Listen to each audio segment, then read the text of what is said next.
ఇదంతా ఒక్కెత్తైతే అసలు పంచాయతీ ఇంకో దిక్కున్నది. ప్రస్తుతం తమిళనాడులో డిప్యూటీ సీఎం కుర్చీ ఖాళీగానే ఉన్నది. పోయిన సర్కార్లో ఈ కుర్చీ మీద ఉదయనిధి స్టాలిన్ కూర్చున్నాడు. ఆ తర్వాత విజయ్ సారు సీఎం అయినాక ఈ పదవి ఎవరికి ఇయ్యలే.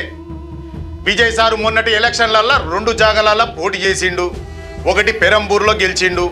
అట్లానే తిరుచి ఈస్ట్లో కూడా గట్టి మెజార్టీతోని గెలిచిండు. రూల్ ప్రకారం ఒకటే ఉంచుకోవాలి కదా. అందుకే తిరుచి ఈస్టుకు రాజీనామా చేస్తాడని పార్టీలో చెప్తున్నారు.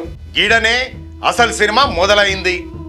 ఈ ఖాళీ అయిన జాగాల త్రిషాను పోటీ చేయిస్తారని ఊరోళ్ళు వాడోళ్ళు కూడా కూస్తున్నారు.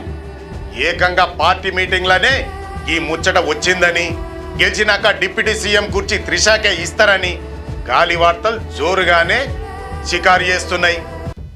గతంలో విజయ్ సారుకు త్రిషాకు మధ్యలో ఏవో సంబంధాలున్నాయని గిట్టని వాళ్ళు బాగానే ప్రచారం చేసిండ్రు.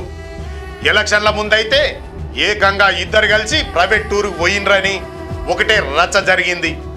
ఎలక్షన్ నోటిఫికేషన్ రాగానే విజయ్ సారు భార్య సంగీతమ్మ కూడా తన మొగుడు సీనియర్ హీరోయిన్తోని తిరుగుతున్నాడని, విడాకులు కావాలని కోర్టుల కేసేసింది. ఆపోజిషన్ వాళ్ళు ఇదే సందు అనుకొని రెచ్చిపోయినరు. కానీ విజయ్ సారు ఇవన్నీ లైట్ తీసుకున్నాడు. అవి నా పర్సనల్ ముచ్చట్లు, నేనే చూసుకుంటా.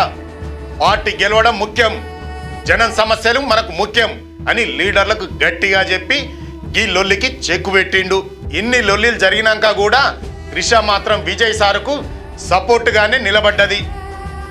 ఎన్డీఏతోని సీట్ల సర్దుబాటు విషయంలో అమిత్ షాతోని మాట్లాడిందని కూడా చెప్పుకుంటున్నారు. కానీ పార్టీ దాన్ని ఖండించింది.